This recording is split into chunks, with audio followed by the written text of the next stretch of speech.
Hello and welcome to the channel. We're going to be talking today about this guy here, which is the Novritsch SSR-15. Before we get into talking about this, if you guys like the video today, please hit the like button, and if you want to see more of the content, please subscribe to the channel and hit the bell notification icon, and you'll get notified when new content is posted. There'll also be some live stream stuff as well, which will happen every now and then, which is sort of a podcast type deal. Keep a lookout for that. It can be quite interesting. So we're going to talk today about the SSR-15 from Novritsch. It is a AR platform AEG, and it is basically built around a VFC V2 gearbox core. Now we're going to review this, look at some of the features of the rifle and talk about some of the performance of this. We're also going to include some results of some test shooting. I've had this gun for a little while now, and I've done a reasonable amount of shooting with it, putting a few thousand rounds through it, and generally giving it a good beating. So just to sort of cover off a few housekeeping things, this is a batch 1 rifle. It's from their pre-order. I paid for this, so this is not a freebie. This review is me paying my money for it. I'm basically reviewing it honestly. I got this within a few days of the actual rifle being released, and I've essentially been testing it out ever since. So at the time of filming, this gun was selling for €549 on the Novritsch website. So let's look over the gun and sort of talk about some of the features. So it's an AR platform AEG.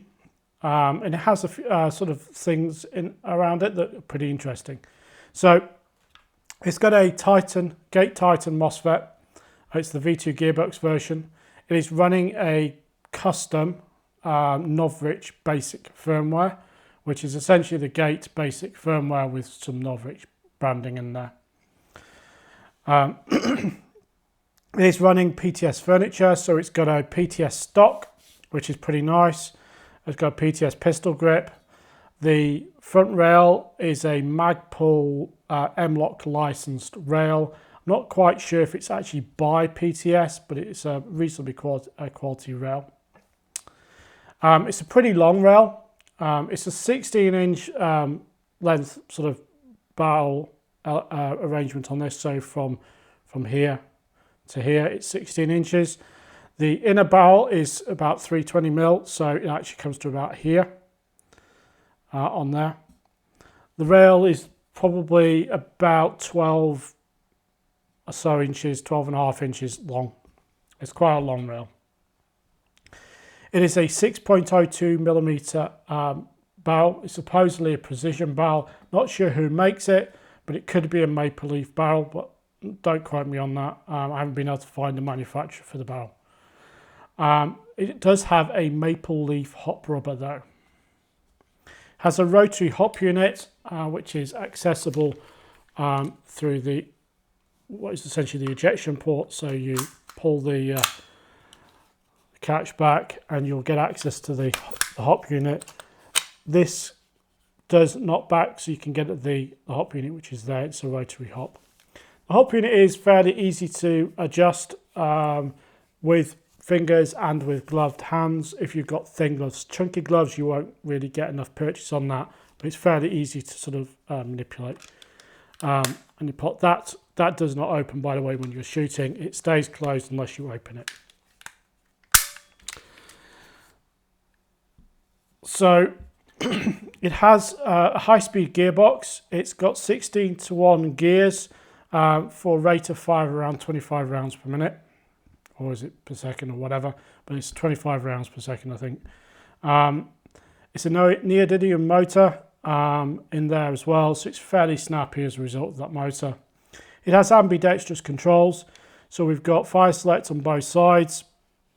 We have mag release on both sides, so this is the mag release for this side, which is kind of akin to the sort of the ambi style, and then we've got a more traditional mag release on the right-hand shooter's side.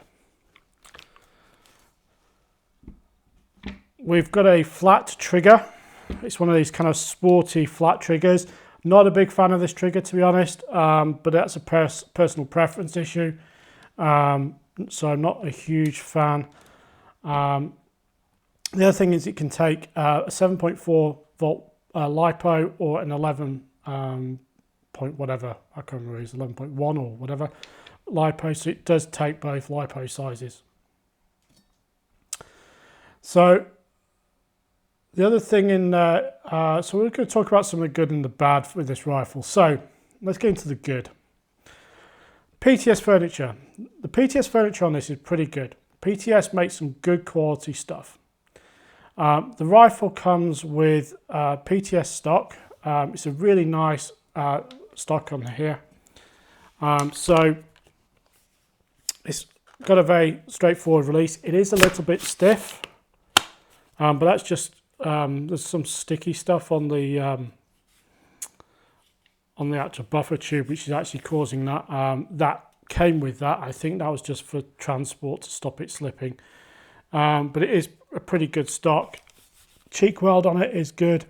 With this raised vortex optic that I've got on here, it's just sort of perfect height, nice thing, and it worked with a mask on as well. Very roomy stock on the inside, so we can just open that up. If we pop the two little catches, we get a very big space for batteries. So we've got two round spaces for batteries. Any kind of nunchuck style, crane stock style battery will go in there. I run the Titan Power batteries. They fit in there perfectly. Both the 7 volt one and the 11 volt one just go in there nice and snug, don't rattle around, very, very well. A lot of space for the cable. You know, this is the wire for the Titan. It's good. It's got a good length. It doesn't get lost in there. When you're catching up the battery, you've got a lot of space down here for the balance cable and everything else and all the excess. It's just a lot of space there. When you pop on the end cap, it just clips in and it's nice and secure. It doesn't catch on the cables as well, which is great. So it's nice stock, like the stock. Pistol grip, like the pistol grip as well. It's a good size. It's not oversized. You get in some guns, you get an oversized one. Some of the TM, so the HK style pistol grips are a little bit bigger. This is actually not bad. It's good feel, good quality, not slippy at all. And you can get your finger on there and pull the trigger and so on. With gloves, it's got a nice space on there and everything else. Now, the gun comes with Pts Epm Mags. So these guys, you get one of these with it. Pts Epm Mags are great. I have them for my TM recoils. They're a good sturdy mag. They don't rattle. They don't break when you drop them. The rubber end is great for sort of standing. It's almost like a nice little stand. You can just pop it down and it will stay upright. And you can even essentially stand the gun on it. Also good protection. If it falls on the ground, it will bounce. It's brilliant. Unlike the recoil mags, the follower doesn't pop out. It's a good follower. You know, 120 BBs in there. It's a nice mag. I haven't opened these up, and I don't need these do the 30 round trick that the recoil ones I have do, where there's a switch inside. You can switch it; it'll become a 30 round mag. I'm not sure if these do, but they are fairly easy to open up. So you get one of them with them, and Novritsch is selling the mags as well with the gun. So that's one of the good things. The next thing is the Titan Mosfet. The Gate Titan Mosfet is basically the gold standard for Mosfets for Airsoft AEGs. I have them in all of my TM recoils, and I have an MP5 with one, which is a V2 gearbox as well. So it is a great MOSFET. It's highly programmable. You can do a lot of things with it. You can have burst fire modes. You can have pre-cocking. You can do active braking, all sorts of great things. And I've got a video on the channel where I talk about the Gate Titan in a lot more detail. and I will link that in the corner on a card, so you can take a look at that as well. Now, it runs the basic firmware. Now, I've done all my testing with the default firmware that comes on this, but there are 2 firmware upgrades you can get for this Mosfet, the advanced version and the expert version. Both of them are paid for upgrades that you can get, and they do add extra features. Because of its being the basic firmware, you do not get access to all the extra features. And that kind of leads us into the bad. The bad is that very same thing. The good was the fact it's got a Titan. The bad is the fact it's the basic firmware. In my review for the TM Recall NGS Titan Mosfet, I do go into a lot more detail of all of the advanced features.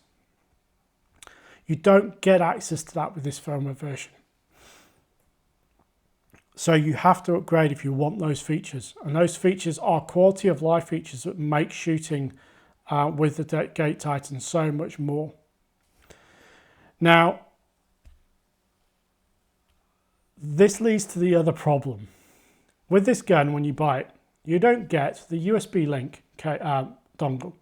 The USB link is the little USB device that you use to plug into the battery connector to then connect the USB of your laptop or your phone to the Gate Titan, so you can manage it with the Gate Titan software. So you don't get that, you don't get the upgrade, and as a result, that's a bad thing. And there are a lot of, there are a lot of features and a lot of reasons for getting the advanced firmware or the expert firmware. Now, to upgrade the firmware, it'll cost you around €35 to do the upgrade to the advanced version. I think the expert's a little bit more.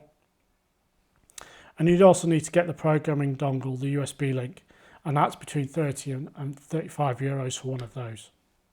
So it's an extra 60 or so euros on top of the gun cost to get the upgrade for the Mosfet. So next thing of the bad is the build quality. There are some issues with the build quality. The first of these is essentially the seam between the upper and the lower receiver. There's actually a little gap. And that gap kind of starts here all the way down. And I've got my fingernail in that gap. And it's a big gap. And it goes the full length of the seam between the upper and the lower receiver. And that gap is big enough to get water, muck and dust and crap in there. If you're playing outdoors in the UK in winter or even in the summer, you're going to get crap in that gap. Especially if it rains or you get muddy and all that kind of, it's just going to get in there. And it's going to get into the gearbox. It's going to basically gum up the works. The other issue, and I need a mag to demonstrate this, is pop the mag in. Goes in nicely, but the mag wobbles. Just look at that wobble. That is awful. Shake the gun, that thing bounces around. That has got so much wobble in there. And it is so very loose. There is what is effectively a big ass gap that stops this being nice and firm in there. Which means if you just catch that mag release, that mag's on the ground. There's no, it is just so very, very loose. There's also a bit of give in the rail as well. Not as much. I've actually kind of sort of tightened it up a little bit. But when I first got this, there's a bit more give in this than the thing. The stock is good. There hasn't been much play in the buffer tube. I did have to tighten the castle nut when it came to make sure that was in there secure as well. Because when it came out fresh out of the box, that was loose. And essentially, one of the first things that I did was I twisted that. And I think it might actually still be a little bit twisted. But essentially, yeah. So that came from the factory, as it were, undone.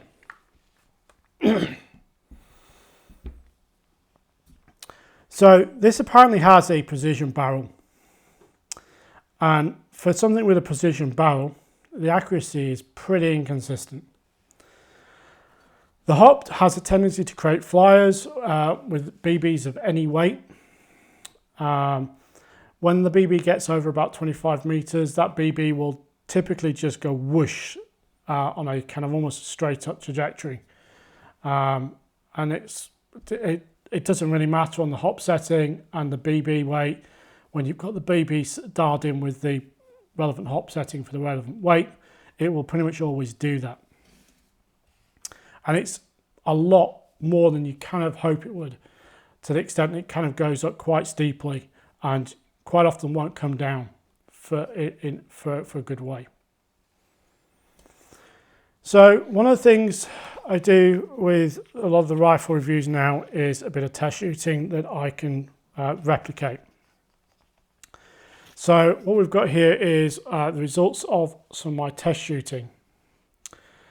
Now this was done over a 25 meter range, and we used a particular weight of BBs. So these test shoots are at 25 meters. The red dot that was used with this is this one here. This is a Vortex Strike Fire 2. This was bore sight zeroed, so we used a laser bore sighter to zero this sight with this gun, and it is 0 to 25 meters. This set of results is actually 10 shots, but one of them actually kind of missed the target. It actually kind of hit up here, and you can't see it unfortunately because it's not a splatter. But effectively 10 shots, and this is the best 10 actually out of quite a few test runs. The shooting was done with an 11 volt battery, and I was using 0.28 gram BBs, and they were Jeff's precision BBs as well. So we've got here sort of inconsistent results. The aiming point was essentially the little red sort of center piece of the target. All the shooting was done from a supported position, i.e. the rifle was actually in a supported non-movable position, so it was not moving around, and it was just pulled and targeted on the red dot, so there's no movement of the shooter involved. And we had a flyer up here,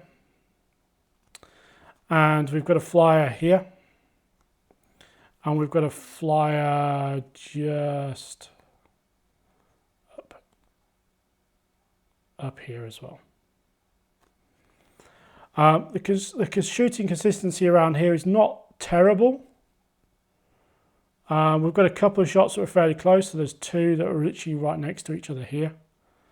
And then we've got these here, which are all sort of reasonably close. They're inside the two sort of center rings, which is what I'm kind of putting that as a kind of a good spot. Anything outside of there, so this ring and out here and up here, is essentially unacceptable.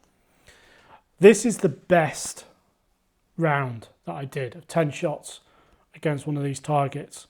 I did maybe 5 or 6 others, and they were terrible.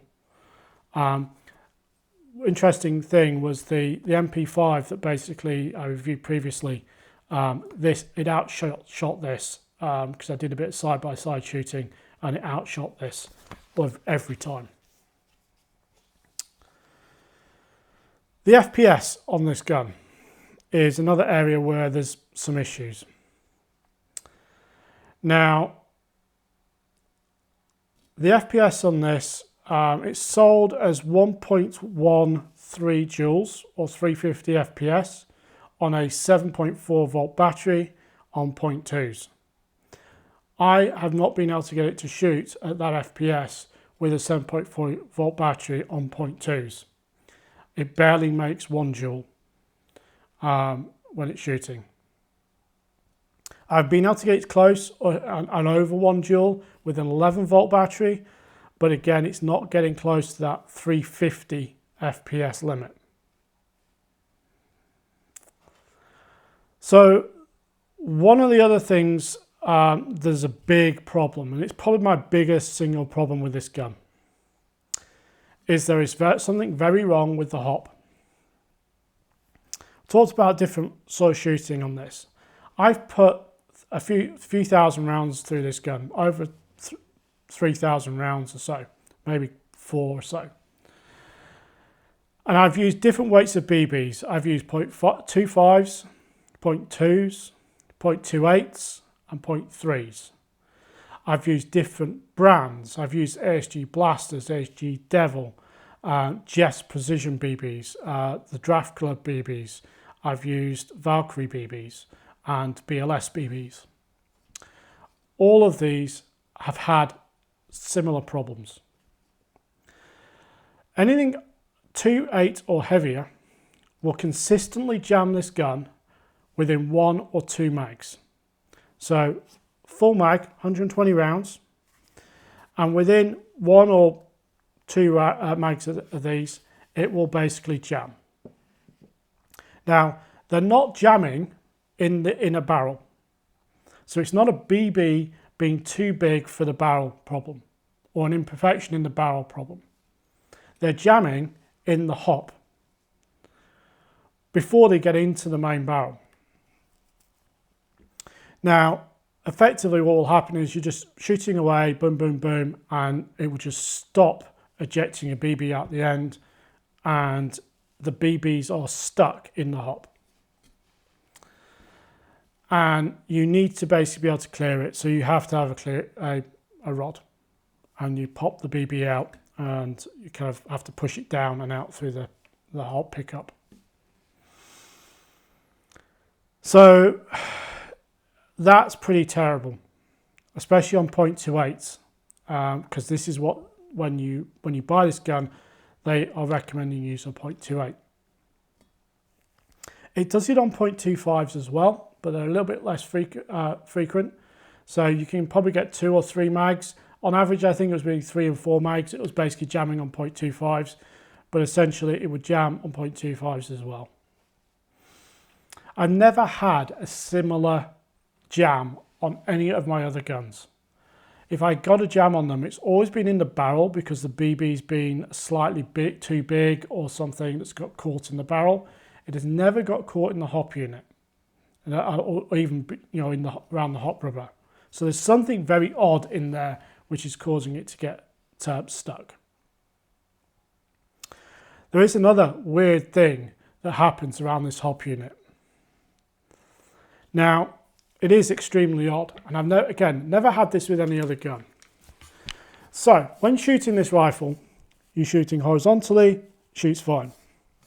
You angle slightly down, you get to anywhere between the horizontal and 15 degrees down, it will shoot fine. After 15 degrees, when you're kind of going down further, towards 60 and around 70 degrees, it will not eject a BB out the end. Some reason, although it will go through the motions and cycle and shoot, it will not fire a BB. I've literally tested this by putting my hand in front of the barrel when it's pointing down and fired, and I've not been struck. It's very, very weird. It's as if the BB does not get loaded into the hop and fired when it's angled downwards.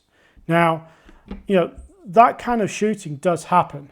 I've basically been doing milsims where I've been in a window shooting out of an upstairs window down into, say, an alleyway or the garden or whatever, and that's at those sort of angles. When you get over that kind of 75 to 80 degree angle shooting down, it does start to fire.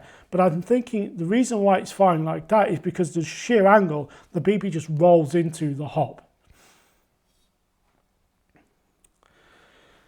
So that is one of the problems I have with the rifle. It's one of a few. So all in all, it's an expensive rifle. €549, and then you've got to have a number of things you've got to do to it to improve it if you want to improve the Mosfet. There's some build quality issues, and it's a very underwhelming mediocre rifle. Yes, there are some upgrades. The Titan is worth about €100, to be honest, of the price. The Pts Furniture, again, it's probably another €100 or so of furniture, which is pretty good. But the core rifle is broken. There's something wrong with this.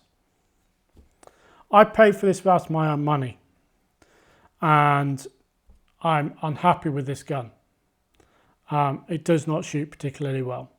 It is sold as a gun that you can basically take out of the box and go shoot, and it's a very nice hard box, by the way. It's a great little box, but the gun is pretty mediocre and pretty rubbish. So would I recommend this gun? No. For the same money that you spend on this gun, you can get a new TM recoil and have a Titan fitted to it. TM recoil will outshoot this stock. It will be more accurate, it will be more reliable. The magic pixie dust that they put in a TM gearbox will make the gun just infinitely better than this. So don't buy this gun. Buy a TM recoil instead. That's the hot take, as it were, for this review. Buy a TM recoil. It's a much better gun than this. So with all of that, thank you for watching. If you found this review useful, please hit the like button. Please subscribe to the channel.